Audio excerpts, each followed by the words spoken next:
Bonjour à toutes, bonjour à tous, c'est Vincent Manilev, bienvenue dans NoTube pour le dernier épisode de la saison. C'est triste, mais on a décidé de marquer le coup, d'abord en enregistrant pour la première fois en public, donc merci à vous d'être venus aujourd'hui si nombreux au Stade de France, et aussi parce qu'on inaugure notre premier crossover Binge Audio avec un collègue de nos ciné et un autre qui va peut-être arriver en cours d'émission puisqu'il y a eu confusion sur l'adresse, le lieu de rendez-vous. Stade de France, c'est pas très accessible en vrai, hein, c'est vrai que c'est un peu compliqué, donc je peux dire que... Stade de France. Voilà, et l'invité qui est là pour l'instant, il a vraiment hâte de parler de Cyprien. Je suis très heureux donc d'accueillir pour l'instant un premier invité, Daniel Andreev, qui bouffe pas mal de comédies françaises avec de plus en plus de youtubeurs en plus. C'est un honneur d'être là. Je pensais que la première fois ma NoTube ça serait en reco et finalement non, ça c'est en invité. On va en parler après. Et je suis dans le même fauteuil que Cyprien, je suis très honoré. Oui, quasi même fauteuil, enfin au même micro on va dire, au même micro. C'est un fauteuil à 4 millions de followers. Est-ce que tu t'es remis de la prestation de Jimmy Labeu dans le fabuleux Tamara 2? Je me remets toujours des prestations de Jimmy Labeu. On se remet toujours, on sort grandi. On s'en rendait, mais comme je suis un des rares à avoir vu ses films à Jimmy Labeu, du coup je me sens à chaque fois plus fort. Oui, Rattrapage, Tamara 2, enfin il y a plein de Tamara 1. Mais les Tamara 1, mais c'était un petit personnage dans Tamara 1, et ils ont développé son personnage de manière ostensible dans Tamara 2. Alors, crossover oblige, on va évidemment laisser de côté notre format habituel et vous proposer des critiques de courts et de longs métrages. Mais avant ça, je voulais te demander rapidement, toi, YouTube, ça représente quoi? Parce que, bon, maintenant, depuis pas longtemps, tu as une chaîne YouTube auquel vous pouvez vous abonner, mettre des pouces bleus, laisser des commentaires. Mais sinon, qu'est-ce que tu fais sur... Ou simplement, c'est simplement regarder. Alors que moi, j'ai j'ai pas du tout puisque moi, je suis pas du tout de cette école-là. Je dis jamais abonnez-vous, machin, truc. Je me sens gêné. Il faut toujours dire, avant que les gens aient vu la vidéo, il faut toujours leur dire laissez un pouce bleu maintenant. Ouais, comme ça, c'est fait. Pas, même si c'est pas la vidéo, c'est pas grave, c'est comme ça que ça marche. J'ai une conception très bouteille à la mer de la qualité. C'est-à-dire, je suis sûr que ça arrivera entre les mains de quelqu'un et qu'il le mérite, voilà. Donc oui, c'est youtube.com/camerobotics. Et je suis un Twitchos aussi maintenant. Oui, voilà. Vous pouvez le suivre ou vous abonner même, c'est un petit peu différent. Et sinon, qu'est-ce que tu regardes comme vidéo de manière générale? À part les vidéos de Mélanie Laurent où elle parle de Tarantino. Alors, évidemment, j'ai une consommation très film, puisque je suis toujours connecté sur les bandes annonces. Je pense être le premier agrégateur de France de la comédie française, des comédies françaises plutôt. Mais en même temps, comme je suis multilingue, je regarde aussi ce qui se passe en Russie, au Japon, évidemment aux États-Unis. Mais du coup, il y a quand même, c'est assez riche en fait. C'est assez intéressant de voir les youtubeurs japonais. Oui. C'est toute une dimension parallèle.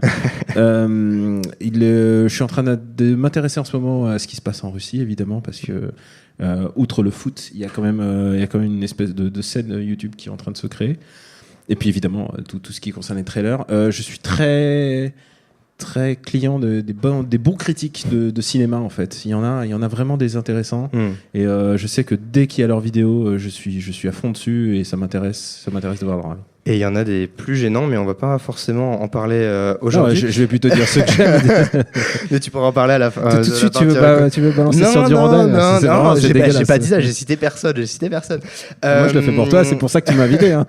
Avant de se lancer et de passer au premier court-métrage, je voulais préciser que pour moi c'était important qu'on puisse discuter de façon critique de ces créations parce que dès l'instant où il y a un youtubeur, un vidéaste, un créateur qui sort un court ou un long, il y a peu de médias qui en discutent de manière générale et on a surtout droit à des messages ultra bienveillants de leurs camarades qui trouvent ça génial, et notamment parce que produire ce genre de projet relève souvent de l'exploit technique et financier, et donc voilà, je pense que c'est quelque chose qu'on gardera bien à l'esprit en discutant, mais voilà, je voulais faire la précision. Il y a un truc, c'est qu'ils fabriquent leur propre circuit de diffusion en fait.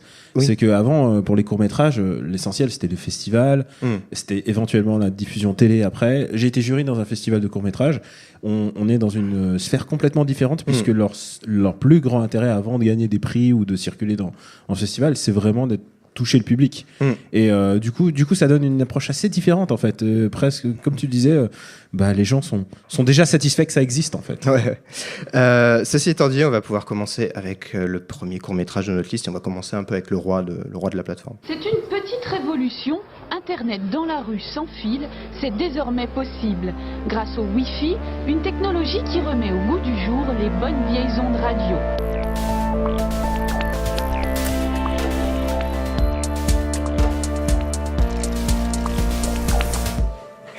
Alors, en février dernier, donc Cyprien mettait en ligne un court-métrage appelé Lunaire. Donc, c'est l'histoire de deux frères qui se parlent peu. L'un qui est très terre-à-terre, qui bosse dans un truc à burger, et l'autre qui est beaucoup plus rêveur, qui est auteur de livres un peu de science-fiction.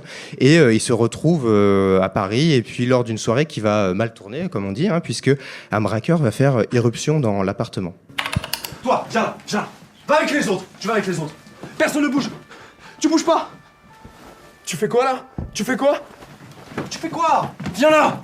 Allez là-bas. Je veux personne aux fenêtres. Et personne n'appelle les flics. Sortez vos téléphones là, tous, sortez vos téléphones là. Sortez vos téléphones. Allez, jetez-les par terre. Si je vois quelqu'un utiliser son téléphone, je le fume, ok? Je le fume. Et filez-moi un putain de chargeur là, bordel! Et filez-moi un putain de chargeur, bordel, c'est un petit peu ma façon d'être quand je suis à 12% de batterie dans la rue. 12% c'est fini déjà. 12%, tu sais, le mode économie d'énergie ne fonctionne pas, tout le monde le sait. Donc c'est avec Cyprien, c'est écrit par lui, c'est réalisé avec Raphaël Descraques, dont on va reparler tout à l'heure, normalement, si Yarim arrive. Et ça a été financé notamment grâce à Fanta, qui finançait en fait le making-of du court-métrage pour permettre à Cyprien d'avoir des fonds pour le court-métrage en tant que tel, et aussi par le CNC, donc qui depuis quelques mois finance en partie pas mal de créations. C'est pas des grosses sommes à chaque fois, le CNC. Et, c'est intéressant, mais c'est et pas, en général, c'est ils apportent 50% de la somme, c'est-à-dire si ils apportent... au meilleur des cas. Ouais, voilà. S'ils apportent 20 000 euros, il faut trouver les 20 000 euros supplémentaires. Et donc également, Cyprien a pu le projeter en avant-première au Max Linder. Donc c'est vrai que c'est sortir de YouTube. Ça a toujours été un petit peu sa volonté. Qu'est-ce que tu en as pensé? Ça dure une vingtaine de minutes. Est-ce que tu as été touché par l'histoire de ces deux frères? Mais non, en fait, j'ai pas été touché parce que dans la mesure où il y a toujours un truc un peu surnaturel en fait dans leur relation et dans la manière dont se déroule l'histoire. Je me suis dit merde, mais où est-ce qu'on va là en fait? Et en fait, vu que le dénouement est presque de l'ordre du surnaturel. J'ai été un peu extérieur à tout ça, mais je pense que c'est un peu, je sais pas si c'était le but recherché, mais j'ai pas été mordu à l'hameçon. À la fin du truc, j'ai fait ah ouais, ok, d'accord. Et j'ai trouvé ça pas mal, j'ai trouvé ça assez intéressant. C'est juste que tu sais quoi, il y a tellement pour en avoir vu et tellement de courts-métrages, j'aurais vu celui-là ou un autre, je sais pas si j'aurais, voilà. Ouais, voilà. C'est vrai qu'il y a le fait que ce soit Cyprien, qu'il y ait une vraie diffusion, qu'il ait un énorme public et tout, mais pour toi, c'est un court-métrage un petit peu parmi d'autres qui n'a pas forcément plus d'intérêt en soi. Bah, il y a un twist, quoi. C'est un court-métrage avec un twist, et bon, le twist est pas très... Il est pas très recherché. Ce que je trouve assez touchant, c'est que d'habitude, et ça, je pense que ça aurait été le cas dans un film, c'est que je vois tellement de films avec les réalisateurs qui s'applaudissent à la fin. C'est horrible. C'est un truc qui je déteste ce que j'appelle littéralement se masturber à l'écran. Que ce soit Tarantino qui le fasse, tu vois, et qui fasse c'est mon chef-d'œuvre et ça se termine là-dessus. Ou Black Swan et fondu au blanc, applaudissements sur le nom de l'auteur. Ou encore, il y en a plein. Guillaume Gallienne, tu vois, c'est toujours un moment où ça s'applaudit. Là, le moment où ça s'applaudit pas vraiment, et j'ai été surpris, c'est qu'en fait, c'est son frère qui devient un auteur, en fait. Oui. Et alors, ce qu'il faut savoir, c'est que le rôle du petit frère devait être joué par Cyprien à la base, et que pendant le casting, ils ont décidé d'inverser le rôle. Donc, je sais pas. Et je pense que c'est plus efficace comme ça, quoi. Oui, non, mais c'est vrai qu'il y a plus de distance, on a plus d'empathie aussi pour le personnage du petit frère. Et je trouvais que c'était assez bien joué, c'était vraiment de l'ordre du correct. Par contre, il y a des incohérences, donc le braqueur... je vais en parler rapidement. Plot point. Effectivement, le braqueur qui rentre dans cette soirée parce qu'il a juste besoin de recharger son téléphone portable pour pouvoir appeler son camarade après son braquage, et il s'enferme dans la chambre de l'appartement avec le petit frère. Et il passe, 10 minutes, un quart d'heure à attendre que son téléphone se recharge. Alors que moi, d'habitude, si mon téléphone est déchargé, je branche, il s'allume et tout va bien. Je peux appeler quelqu'un en le laissant brancher. Et là, en fait, j'ai l'impression que tu vis une vie de ouf quand même. Oui, non, mais je fais un peu les répliques de Yrim. non, mais ce que je veux dire, c'est que d'un point de vue technologique, moi, ça m'a un petit peu.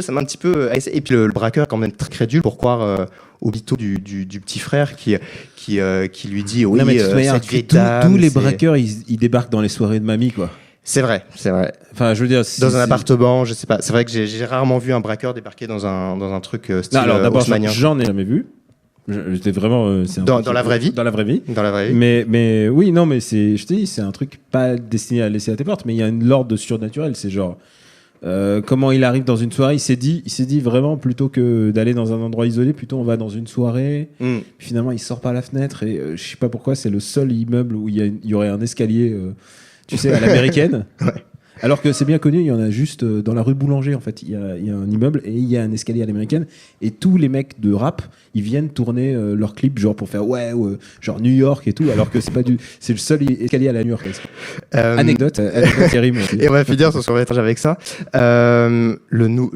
Le second sur la liste, c'est un style complètement différent, c'est un collectif différent. Ça s'appelle Jeux de société. C'est réalisé par Les Parasites, donc c'est un collectif d'anciens élèves d'école de cinéma, qui est notamment composé de Guillaume Desjardins, Jérémy Bernard, Bastien Huguetto, qui ont produit beaucoup de courts qui me plaisent pas mal, que je trouve assez différent de ce qu'il fait dans le côté un peu mainstream de YouTube. Et Jeux de société, c'est l'histoire d'un jeune homme qui, pour se faire accepter par la famille de sa copine, va devoir jouer à un jeu qui ressemble pas mal au Monopoly, mais qui prend des proportions un peu énormes. Je vous dois combien ? Beaucoup, Nicolas. Toutes tes propriétés, tes économies et bien plus encore. Voilà, j'ai perdu. Bon, c'est pas grave, je vais vous regarder jouer en attendant. Tu n'as pas payé la totalité, Nicolas ? Mais j'ai plus rien de toute façon. Pourquoi tu fais ça ? On ne te l'a pas dit. Mais tu ne peux pas quitter la partie tant que tu n'as pas réglé la totalité de tes dettes. Alors, on est sur quelque chose de très différent de Lunaire, même s'il y a une dimension un petit peu surréaliste. Ouais. Moi, j'ai trouvé les acteurs plutôt cool. Alors, on est dans une autre dimension déjà, parce que souvent c'est des acteurs professionnels. C'est des gens qui ont fait des écoles de théâtre, des écoles. Enfin, je veux dire, dans le casting, il y a Julie Kegno. Alors, Julie Kegno, ça ne te parle pas parce que tu es jeune, mais Julie Kegno, elle était dans Premier Baiser. Mais bien sûr. Mais ouais. Et quand je vois, je fais c'est Julie Kegno, waouh, et elle est en âge de jouer la tata quand même. Elle joue la vieille tata. Mais donc t'étais content, ça t'a plu de revoir ça. Ah non, mais quand je revois des acteurs de l'époque AB et que je vois qu'ils continuent de jouer la comédie, je suis toujours très content. Et non, mais du coup j'ai googlé tous les gens et en fait c'est pas la scène YouTube en fait qui est en train de c'est pas du tout des collectifs genre les copains de Cyprien quoi. C'est des gens qui sont quand même confirmés dans l'acting et ça se sent en termes d'application quoi.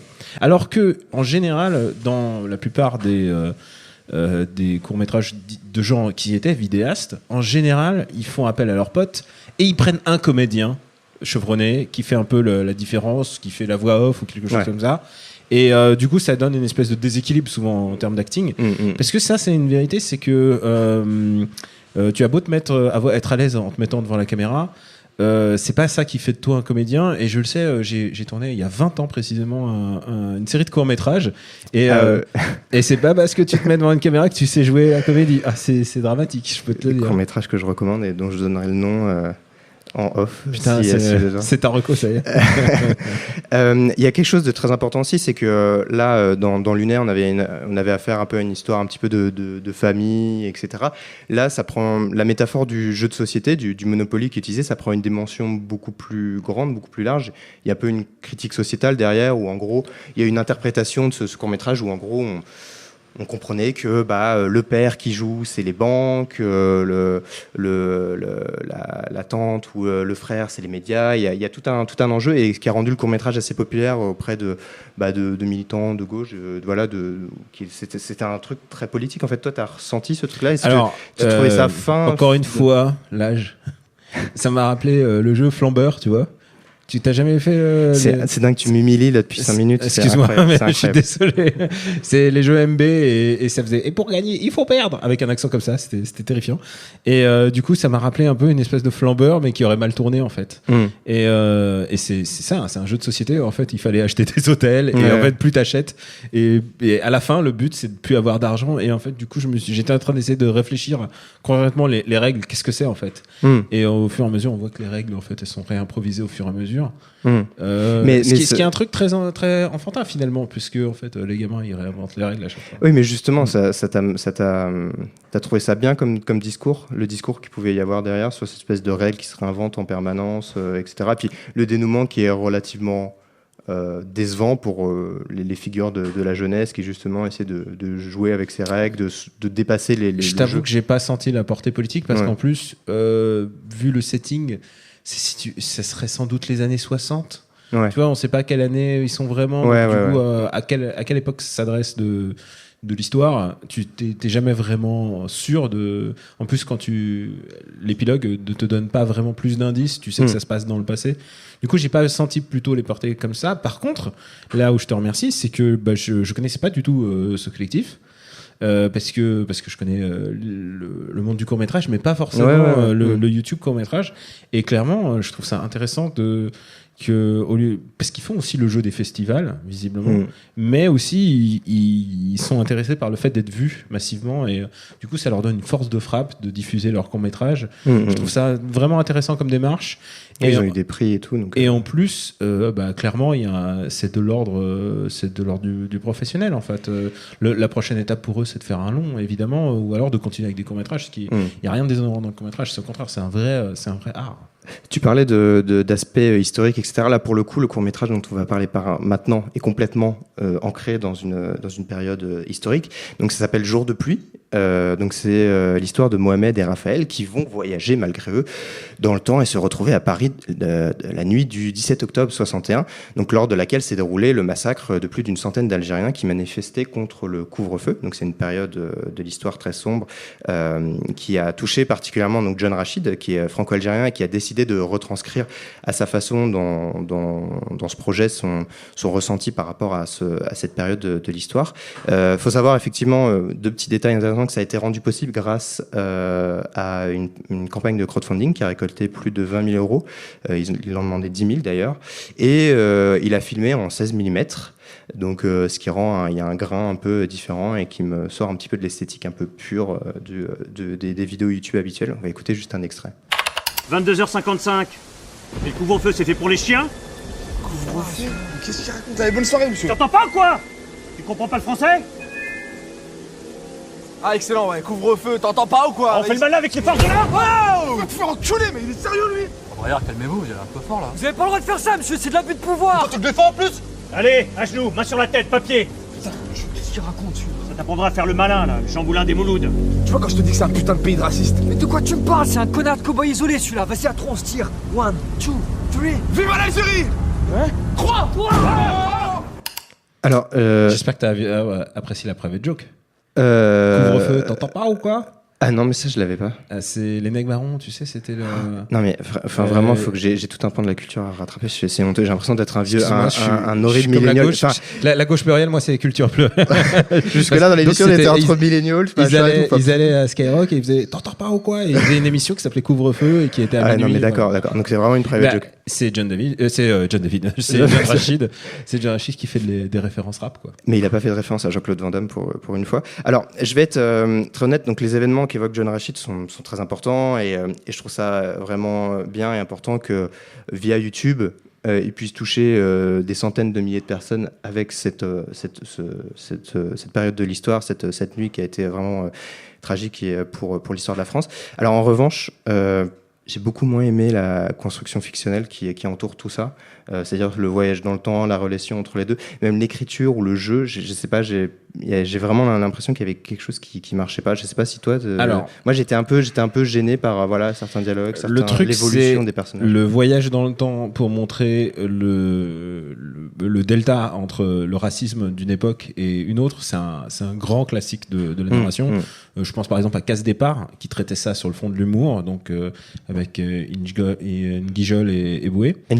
N'Gijol, pardon. J'adore pouvoir te corriger. La nuit était longue. Et du coup, c'est presque un archétype en fait.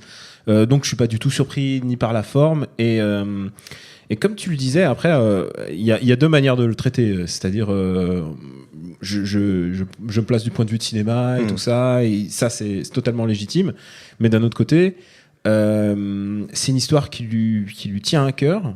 Et alors pour ma part, évidemment, je suis au courant de tout ce qui s'est passé ce jour-là, et parce que mes parents me l'ont appris, parce que je l'ai appris par culture personnelle.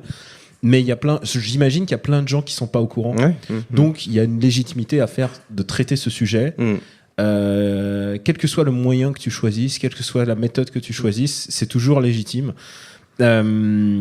Tu vois, par exemple, je pensais après, ça c'est un propre de civilisation, c'est que les pays ont toujours du mal à regarder leurs propres erreurs. C'est quelque chose qui est assez dramatique. Les Américains le font assez vite maintenant, puisqu'ils ont une capacité de production hollywoodienne. Ouais. Tu as presque le film autocritique de l'action américaine 2 ans après. En France, c'est pas du tout ça, et on le voit. Par exemple, je te pense à L'Ordre et la morale de Kassovitz, qui est un film extraordinaire. J'adore L'Ordre et la morale, mais qui par contre n'a pas reçu le succès. En plus, quand tu fais un sujet comme ça, t'es pas sûr d'être écouté. Quoi. C'est un sujet qui fait chier les gens, ça fait chier l'État concerné, mais c'est pas sûr que tu vas avoir l'intérêt des gens. Donc du coup, vraiment, je trouve la démarche vraiment salutaire. Et si tu fais quelque chose comme ça, ouais, fais-le à fond. Et il reste encore beaucoup de zones d'ombre de l'histoire de France à explorer. Pour lui, enfin, je veux dire, je pense au massacre de Sétif, si tu veux. Il y a vraiment plein de sujets qui mériteraient des courts-métrages. Maintenant, si tu pars du point de vue technique, il fait ça à leur niveau, c'est-à-dire c'est pas des comédiens pour la plupart, c'est des gens qui sont habitués à regarder la caméra, à faire du fisheye, à faire des... Oui, on voit, il y a Norman, Kemar... Voilà, c'est des gens qui sont pas aguerris, surtout à l'époque où ça a été fait encore. Ils étaient pas encore. Par contre, il y a un grand monsieur du cinéma.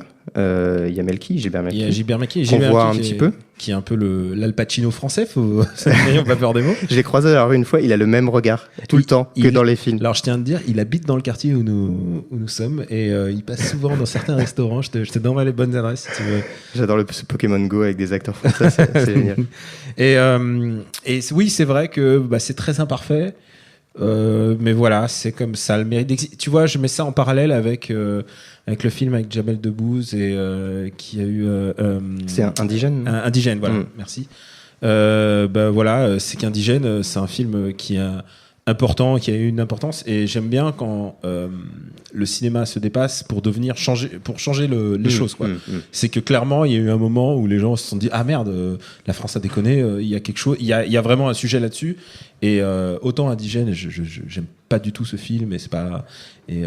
Mais il a eu un mérite de changer quelque chose à un moment donné. Voilà, le truc, c'est que comment tu peux toucher les gens avec un sujet comme ça. Et le fait c'est qu'il a une audience phénoménale, quoi. C'est un court-métrage qui a été vu à 2,6. Après, entre les gens qui voient la première minute et le. Ouais, voilà, après, c'est difficile de savoir. Mais voilà, c'est qu'il a touché au moins 1 million de gens. C'est quand même vraiment beaucoup, quoi, pour un sujet comme ça. Et écoute, s'il y a ne serait-ce que dans tout ça des gens qui n'étaient pas au courant, autant. Voilà, c'est quelque chose de positif. Alors, avant d'aborder un long métrage dont on a déjà discuté avec toi, Daniel, par le passé, il y a un dernier court métrage dont je voulais parler, parce qu'il est sorti il y a vraiment quelques jours. Il avait été assez teasé un petit peu. Alors, donc ça s'appelle L'Adieu final. C'est fait par Juliette Tressanini. Que l'on voit depuis quelque temps dans la série de TF1 Demain nous appartient. C'est pas une série que Next Episode recommanderait forcément, je pense, mais qui existe et qui marche bien sur la première chaîne. Donc on y suit une sœur et son frère, donc qui est interprété par Jérémy Nadeau, qui invente une machine pour permettre aux gens d'envoyer un dernier message à leurs proches qui vient de décéder. Donc il y a un côté un petit peu Black Mirror et ça donne ça. Ma sœur, qui travaillait alors dans une jeune entreprise, emprunta un prototype inutilisé d'une machine qu'ils avaient conçue. Ça devait être une machine de rêve collectif. Mais elle eut l'idée de la modifier un peu pour la transformer en ce que l'on appellera l'adieu final. Après ça, de nombreuses personnes ont fait appel à nous pour utiliser l'adieu final. Comme la machine était un peu magouillée, on ne prenait pas le risque de les laisser y aller. On y allait pour eux et on exauçait leurs vœux. Alors, on n'est plus dans le court-métrage pour changer les choses et faire passer des idées. Hein. Non, ce qu'il faut savoir, c'est que le court-métrage dure, je sais pas, une dizaine de minutes. Et il y a bien 4-5 minutes avec cette musique en fond. Il y a un côté très dramatique, très gris. Enfin, moi, puis personnellement, j'ai eu du mal à accrocher au personnage. Moi, j'ai vu qu'il était dans ta liste, je l'ai regardé et je me suis dit pourquoi tu m'as fait ça. Et en même temps, comment je pourrais t'en vouloir puisque parfois je te dis d'aller voir des comédies pour moi et ah bah oui, tu m'as emmené voir Les Affamés, Tamara 2 en moins de 24 heures, donc je me suis dit il était temps. C'est à ça qu'on mesure une amitié, tu vois. Mais des sacrifices. Il y a, enfin, moi je trouve que Juliette Tressanini joue bien. Je trouve qu'elle est plutôt. Et puis j'avais regardé un petit peu Demain nous appartient. Je trouve qu'elle a un certain talent, elle a un vrai potentiel, et j'aimerais bien la voir évoluer sur d'autres projets. Mais après, t'as retenu quelque chose de cette histoire ou pas? Parce que l'enjeu de base, le pitch pouvait être intéressant, mais en fait, il y a un côté science-fiction, mais c'est tellement tourné mélodrama. Enfin, il y a tellement on sortait les violons, etc., que ça devient un petit peu. Enfin, moi, c'est devenu un peu pénible à suivre au bout de 6 minutes, quoi. J'ai assez rapidement décroché. Moi, j'ai essayé de décrocher très très vite.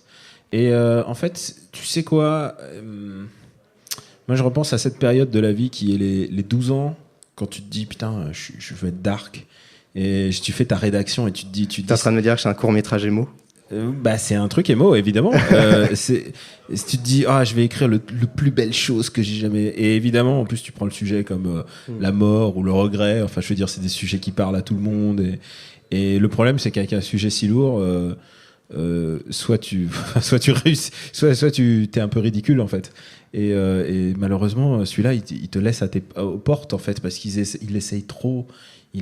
Tu vois, tu parles du violon, mais c'est comme si quand ils ouvrent la bouche, il y a des bouts de violon qui sortent. Moi, ça m'a complètement laissé à ses portes. Je connais pas du tout ni leur crew, je sais pas du tout le monde du réalisateur. Je sais pas s'il réalise tout le temps des choses comme ça. En tout cas, celui-là m'a laissé complètement à ses portes, et j'ai fait non, c'est pas pour moi. Oui, c'est important de préciser, c'est Aurélien Rapatel qui a écrit et réalisé pour cette vidéo sur la chaîne de Juliette Tressanini.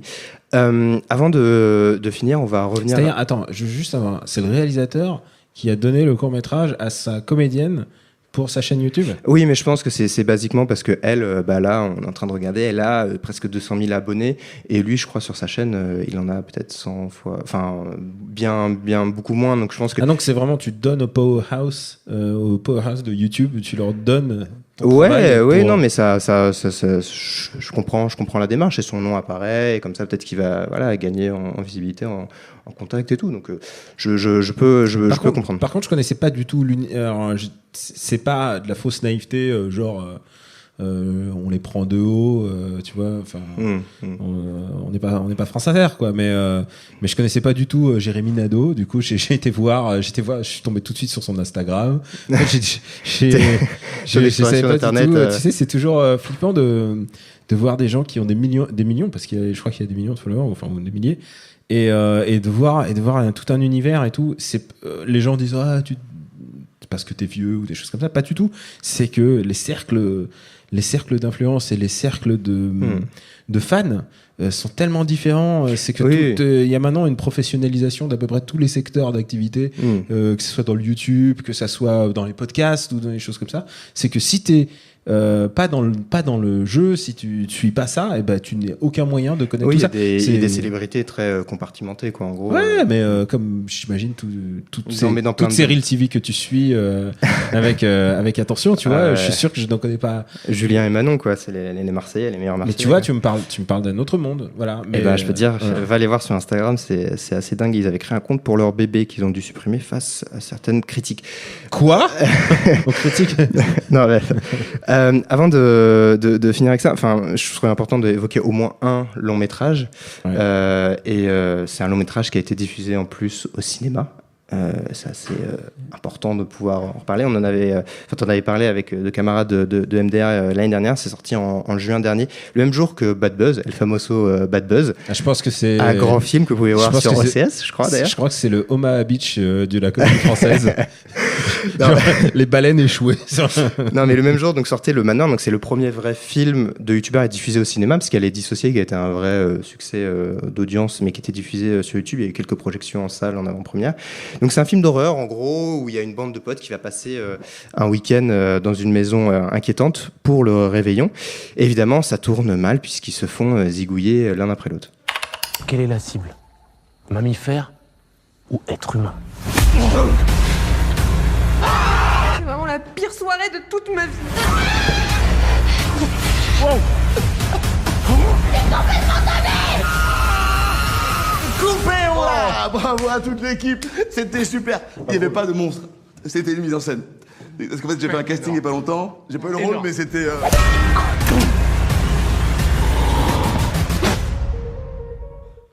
Alors, là, c'était un extrait de la bande-annonce, hein, c'était pas un extrait du court-métrage, parce que sinon, ça sera un petit peu, sur 1h30, ça sera un petit peu long, comme ça. C'était un film qui a pas très bien marché en salle. Alors, pas très bien marché, c'est quelque chose d'assez relatif. Par rapport à l'audience, que tous ces mecs-là cumulés, ils ont des millions d'abonnés. Après, moi, ma théorie, c'est que les gens qui regardent des vidéos gratuitement sur Internet, ils sont pas forcément prêts à regarder, aller à se déplacer en salle à certains horaires, à payer leur place, etc. Moi, c'est un petit peu le décalage que je vois. Après, est-ce que les critiques étaient bonnes, mais nous, on avait plutôt un bon souvenir, en fait. Alors. Ouais, en fait. Alors d'abord, tu parles de succès. Voilà, ouais. Si tu représentes des millions de gens, est-ce que les millions de gens vont se déplacer? On l'a déjà vu avec Pas très normal activité, qui est quand même un cas d'école. C'était en 2013, je crois. Qui est vraiment le cas d'école avec Norman. Qui a été récupéré un peu opportunément dans un film opportunément pas drôle. Mais le fait que ça soit drôle ou pas ne change pas le fait que, voilà, est-ce que les gens se déplacent ou pas? Pour l'instant, il n'y a pas eu de grand cas de turnover d'audience YouTube et cinéma. Si les gens se déplacent au cinéma, en général, c'est pour voir vraiment des films et plus que des figures qu'ils ont l'habitude de voir. À contrario, par exemple, ce que tu disais dans une autre émission de NoTube, où par exemple, les bouquins, ils achètent plus volontiers un bouquin qu'une place de ciné. C'est physique, et le côté, il y a l'attachement physique. Et je rebondis sur une émission de la saison, justement, c'est que j'ai toute une théorie là-dessus, c'est que les vidéos YouTube, elles sont souvent consommées tout seules. Et alors que la place de ciné, il y a une espèce de tu vas avec des potes en fait. Et du coup, le bouquin est un plaisir personnel. Et le cinéma, en fait, il faut trouver quelqu'un d'autre qui est sur la même longueur d'onde que toi. Alors, plein de gens connaissent. Mais voilà, je pense que c'est cet ordre-là. Maintenant, sur le film, c'était je dirais pas une heureuse surprise, mais c'était assez correct en fait. Ils se sont vraiment cassés la tête en termes de mise en scène. Enfin, je dis pas, c'est pas. Visuellement, la photographie, elle était plutôt. La photo, les prises de vue, surtout au début, ils se cassent la tête pour que ça soit intéressant. En plus, c'est un huis clos, c'est un manoir, c'est un film simili d'horreur, donc ça a été déjà fait des milliards de fois. Et pour moi, la surprise, c'était, encore une fois, je dis pas ça à la Pascal Clark, genre, je les connaissais pas, ces gens-là. Ça a été pour moi une découverte de quelques acteurs. Je connaissais pas Mr. V. Ouais, mais pourtant, ce mec-là, à l'écran, tu vois clairement que c'est le comédien de la bande. C'est le mec qui joue vraiment, vraiment super. Il joue vraiment avec une patate, une acuité. Il est vraiment très drôle. Et c'était pas une surprise pour moi que de le revoir cette année dans Place Publique, le film d'Agnès Jaoui. Et dans le prochain Automniente, je crois, avec Dubosc, il tournait. Gros espoir. J'ai très hâte, je vois ça sur Instagram. Et il y avait un autre comédien qui s'appelait Vincent Tirel. Je connaissais pas non plus. Et en fait, il m'a dit qu'il était super connu. Du coup, après, qui était dans Les Dissociés, qui faisait partie de la team sur J'ai découvert Les Dissociés. Très très bon comédien, très juste, clairement tu vois qu'il a un univers et qu'il a quelque chose à proposer. Voilà, c'est le problème et sa qualité, c'est que c'est un film de groupe, donc du coup tu choisis ton X-Men préféré et puis tu vois ce qui va se passer. Clairement, c'était mes deux mains. Oui, c'est ça, c'est comme ça un film un peu choral de vedettes. Il y a des rôles qui étaient un peu moins intéressants, un peu plus. Enfin, tu t'en passerais bien certains. Tu vois que Jérôme Niel, tous ces gens-là, ils rejouent un petit peu le même genre. Ouais, mais il fallait de l'antagonisme un petit peu, tu vois. Il joue un rôle un peu de connard dedans. Ouais. Et Quemard, donc, qui est une figure récurrente maintenant dans les comédies françaises, puisqu'il il traîne sa tête de film en film maintenant. Et en fait, c'est ça leur perspective. En fait, c'est qu'au fur et à mesure, ils vont occuper des troisièmes rôles. des troisième rôles, ensuite des seconds rôles. Il faut le dire, c'est que youtubeur, c'est pas un vrai métier. Tu ne gagnes pas énormément de sous, donc du coup, au fur et à mesure, ils se mettent dans le game du cinéma. Il y en a une trentaine. Enfin, pour le coup, ceux-là, on va sentir, ils gagnent très très bien leur vie. Il y en a qui sont millionnaires quand même. Mais voilà. Ouais, bien sûr, faut pas le dire parce que sinon, c'est pas avec une audience, c'est pas en termes d'audience, c'est grâce à côté. Voilà, mais c'est en termes de perspective. Et j'ai retrouvé un gars qui s'appelait Baptiste Lorbert. Lobert ? Oui, Baptiste Lorbert, qui est de Batégal. Et je pense, comme j'étais un des rares à aller voir aussi Père-Fils Thérapie, et lui, il joue pas très très très bien. Mais en fait, comme c'est un film d'horreur, un peu parodique et tout, le fait qu'ils jouent pas exactement tous sur le même diapason et qu'ils sont pas tous aussi bons les uns les autres, du coup c'est un peu satisfaisant en fait, justement. C'est ça qui donne un peu le sel. Non, puis Baptiste Lorbert, pour le coup, il joue un rôle différent. Il joue le rôle de vrai tombeur, alors que dans Batégal, il avait un rôle beaucoup plus introverti, gaffeur, etc. Donc, moi, en tout cas, ça m'a intéressé de voir d'autres perspectives, peut-être moins Natou, qui jouait un peu un personnage licorne aussi dans ses vidéos et dans le film. Mais voilà, mais ça restait. Et puis c'est vrai que le même jour, j'ai vu le même jour Bad Buzz et Le Manoir. Et Le Manoir, c'était une vraie respiration de fin de journée après le film d'Éric et Quentin. On va finir. Ça t'a marqué aussi, hein.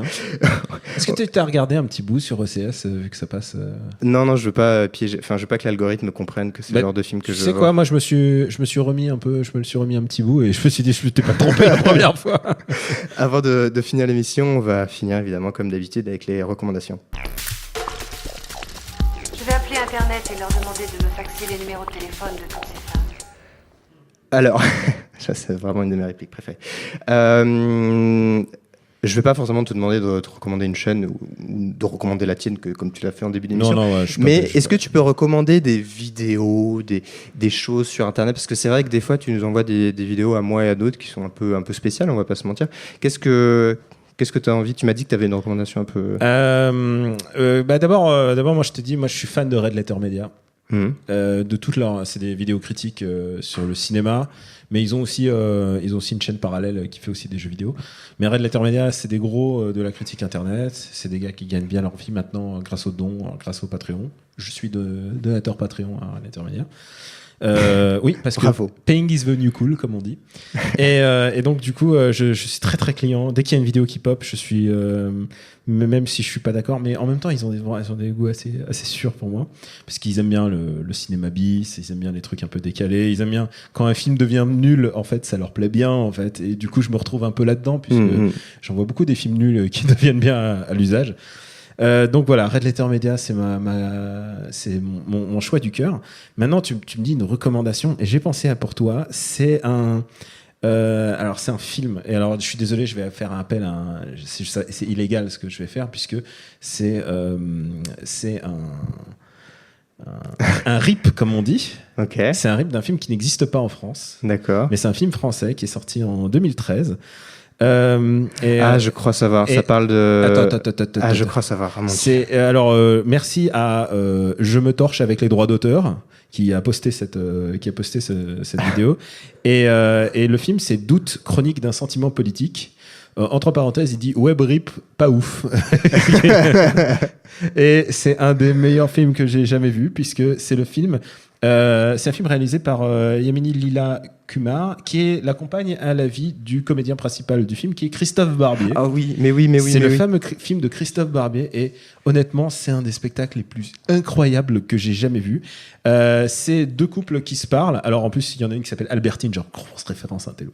Et ils se parlent, et ça, c'est plusieurs repas émaillés entre 2007 et 2012. Et tu peux t'imaginer ce qui se passe. Alors il y a un couple qui est plutôt centre-gauche, et l'autre qui est plutôt je dis droite post-trauma. Et c'est exceptionnel. Les dialogues, honnêtement, s'ils sont déclamés, je crois que j'ai jamais vu un film aussi brillant. Évidemment, Benjamin Biolay, tu sais pas ce qu'il allait foutre dedans. En fait, je pense que Benjamin Biolay, il savait très bien ce qu'il allait foutre dedans, et il dit, je vais bien me marrer, ça me fera un souvenir. Et donc, du coup, il passe en revue 5 ans de vie politique ultra dramatique, de sarkozysme. Mais il faut voir Benjamin Biolay qui se met dans des états parce qu'il y a Dominique Strauss-Kahn, et il s'est fait coller. Et alors, du coup, il y a il y a des dialogues improbables. Et je compléterai en disant, de cela, j'ai la vidéo sous les yeux. Donc il y a 460 vues pour l'instant. L'auteur, enfin celui qui a posté la vidéo, il a capturé la vidéo sur un site de streaming allemand qui a acheté les droits du film. Ce qu'il faut savoir, c'est que c'est peut-être le meilleur ratio pouce en l'air, pouce en bas, puisqu'il y a 10 pouces en l'air et 0 pouce en bas. Honnêtement, c'est gage de qualité. C'est un nanar cosmogonique. C'est vraiment un niveau que j'ai jamais vu. Et je pense que c'est en passe de redevenir un de mes films préférés. Je pense que je vais me le regarder. Mais je me regarde par petits bouts, tu vois. Je me regarde. Allez, ce coup-ci, je me fais 2007. Allez, 2007. Tu vois, et putain, mais il faut le voir. Christophe Barbier qui parle de Ségolène et qui parle de elle s'est fait refaire les dents et maintenant elle est en position électorale. C'est génial parce que Christophe Barbier, il le joue exactement comme dans ses vidéos. Et la seule implication qu'il peut avoir pour ce couple, c'est est-ce qu'il va enlever l'écharpe ou pas. Je te laisse deviner, putain, parce que vraiment l'angoisse est totale. Et c'est sous-titré en anglais, donc vous pouvez l'envoyer à vos amis à l'étranger. Moi, je vais rapidement recommander. Toi, tu ne t'y attendais pas. J'ai pas vu. C'est le film le plus strauss-kahnien du monde, quand même. Oui. Moi, je vais recommander simplement. Pour moi, c'est un court métrage en plein de petites vidéos. Ça s'appelle. Enfin, j'en ai déjà parlé, mais j'aime beaucoup ce monsieur. C'est Sacha Béard, il a fait un vlog automnal. Qu'est-ce qu'il est drôle, ce gars. Ah, c'est incroyable. Et en fait, dans chaque épisode, il raconte un petit peu ses sorties champêtres. Et il a bien avant l'affaire Logan Paul, il a découvert un cadavre dans la forêt. Il a trouvé un cadavre dans la forêt. C'était bien avant, c'était une prophétie. Pour moi, voilà, il y a un côté très prophétie dans ses vidéos. Il a un côté très nazi jokes que j'aime beaucoup. Quand il fait un peu de scène ouverte, il est très drôle là-dessus aussi. Donc voilà, c'est Sacha Béard sur sa chaîne. Regardez en boucle son vlog automnal. J'aime beaucoup génial. ça. J'aime beaucoup ça aussi.